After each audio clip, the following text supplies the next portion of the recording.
আসসালামু আলাইকুম। আপনারা এই মুহূর্তে দেখতে পাচ্ছেন ইসলামপুর পাঞ্জেকানা মসজিদের নির্মাণ কাজ চলতেছে।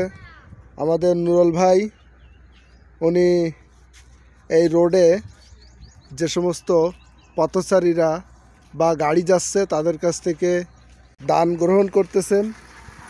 এই যে দেখতে পাচ্ছেন আমাদের মসজিদের কাজ চলতেছে এখানে। এটা হচ্ছে সেই আমাদের বালি ফেলানো হয়েছে, আর ওই সামনে ওই ওই জায়গাটুকু বাকি আছে এখনো বালি ফেলাতে। এইদিকে ওই এরিয়া আর এইদিকে এই এরিয়া। আসসালামু আলাইকুম ইসলাম প্রেমী তৌহিদি জনতা। আসলে এই জায়গাটায় প্রায় 30 থেকে 40টা ঘরের বসবাস। এখানে অনেকগুলো লোক আছে। এখানে নামাজের জায়গা ছিল না।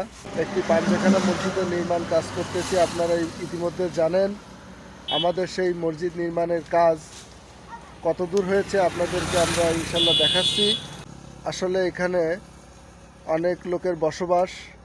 এখানে নামাজের জায়গা ছিল না। এই এলাকার যে সমস্ত কোমলমতি শিশুরা আছে তাদের কোরআন শিক্ষারও জায়গা ছিল না। আমরা নিয়াত করেছি যে এখানে এই পাঞ্জেখানা মসজিদটা হলে আমরা এখানে বাচ্চাদের আরবি পড়ার সকালবেলার মক্তব চালু করব।